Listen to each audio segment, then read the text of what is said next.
Today we are going to talk about happiness, and not just any types of happiness, but spiritual happiness as defined by the Buddha.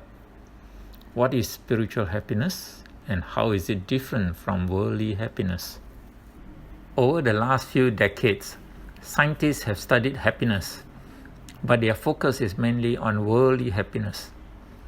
As worldly people, it is useful for us to know what these scientists have learned about worldly happiness, so that we can use what is applicable and beneficial to us.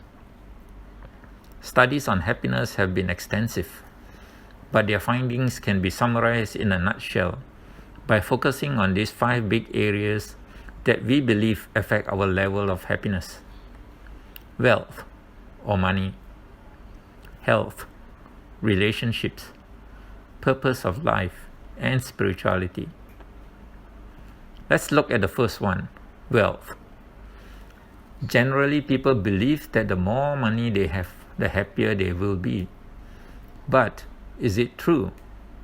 Studies on happiness have shown that money can bring happiness only insofar as it can provide us with our basic physical needs, such as food, clothing, house, and some basic comfort.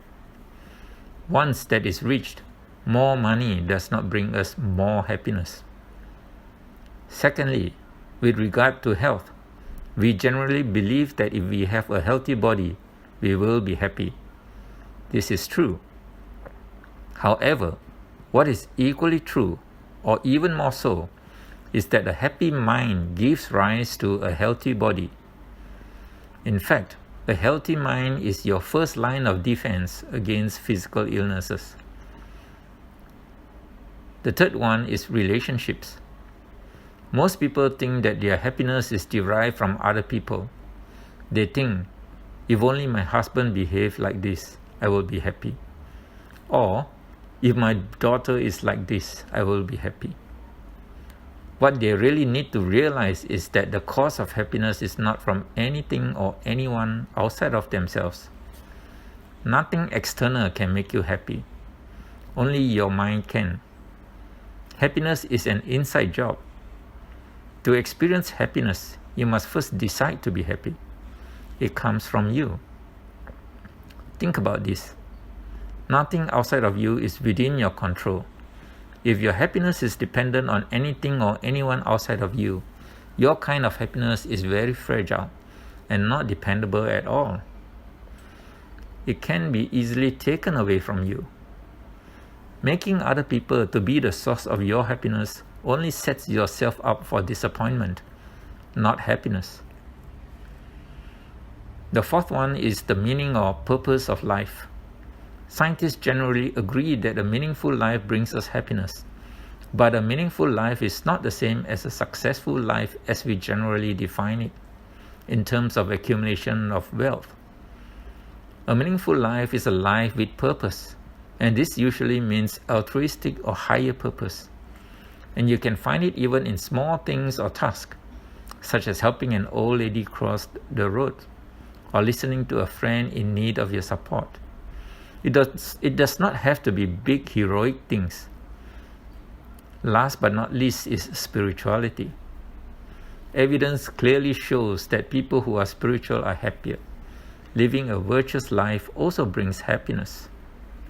However, according to the Buddha, worldly happiness is not the only type of happiness that we can experience, nor is it the most desirable.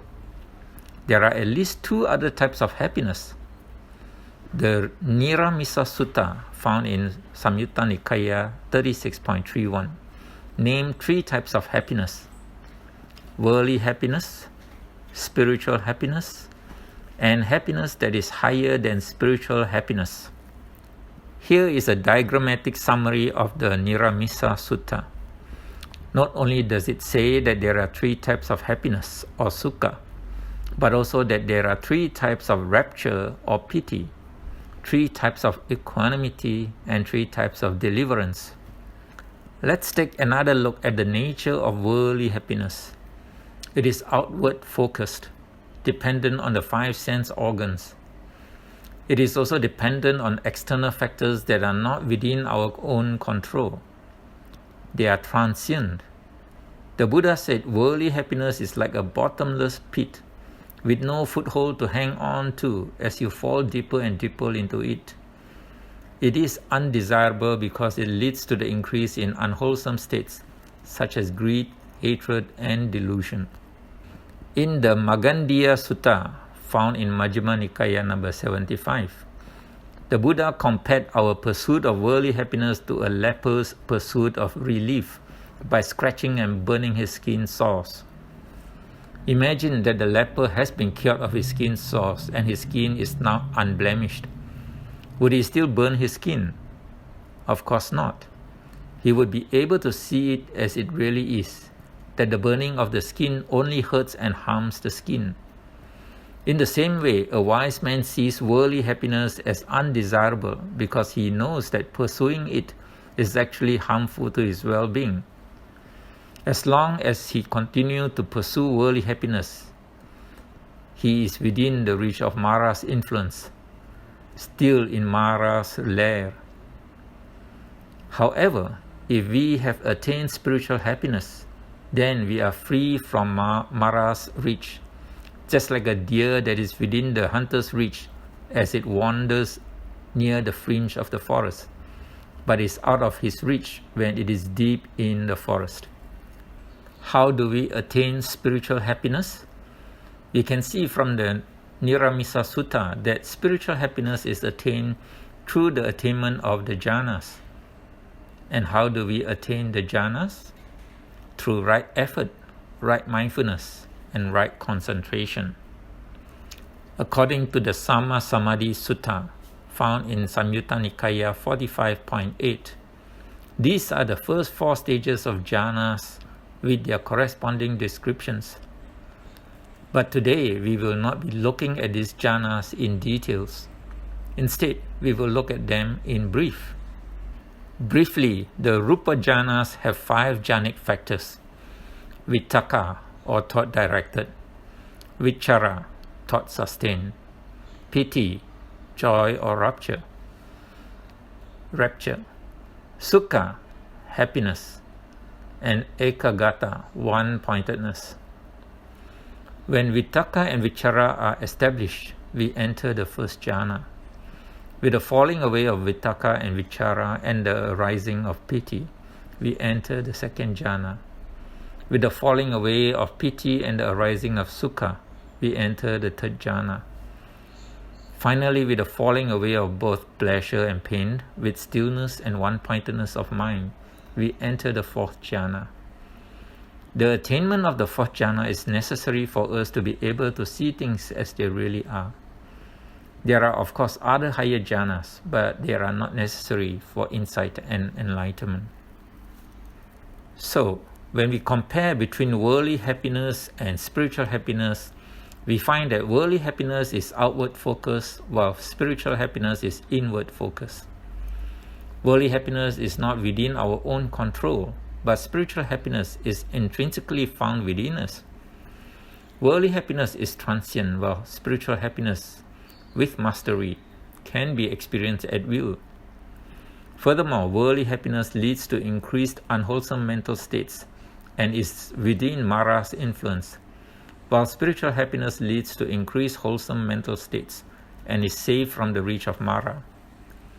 However, worldly happiness does not require bhavana or mental cultivation, and for most people is therefore easier to attain, while spiritual happiness requires continuous and persistent mental cultivation. Here in Chula Dukkha Kanda Sutta, found in Majjhima Nikaya number 14, is where it is said that the ordinary mind is difficult to be free from Mara's temptation, while the mind that knows jhanas cannot be easily tempted by Mara. Lastly, what is this happiness that is higher than spiritual happiness? It is the happiness of Nibbana, where the taints are fully destroyed. To attain it, you will need the jhanas as stepping stones to insight. How do we attain spiritual happiness and Nibbana? According to Kimatiya Sutta, found in Anguttara Nikaya 10.1, we start with right moral conduct that leads to absence of remorse or guilt. That leads to gladness of the heart, which leads to joy or pity, which leads to tranquility, which leads to happiness or sukha, which leads to right concentration. Right concentration allows us to see things as they really are, makes us become dispassionate to samsaric existence, and finally lead us to total unbinding or liberation. In short, the Noble Eightfold Path is the gradual path from the practice of right moral conduct or sila to mental cultivation, bhavana, and finally to wisdom, panya, that leads to the total destruction of the asavas or taints and final liberation. In conclusion, practicing the Noble Eightfold Path leads to happiness. If you practice a little, you get a little happiness. If you practice a lot, you get a lot of happiness. And if you practice completely, you get complete happiness. And if by renouncing a lesser happiness, one may realize a greater happiness, then let the wise man renounce the lesser, having regard for the greater.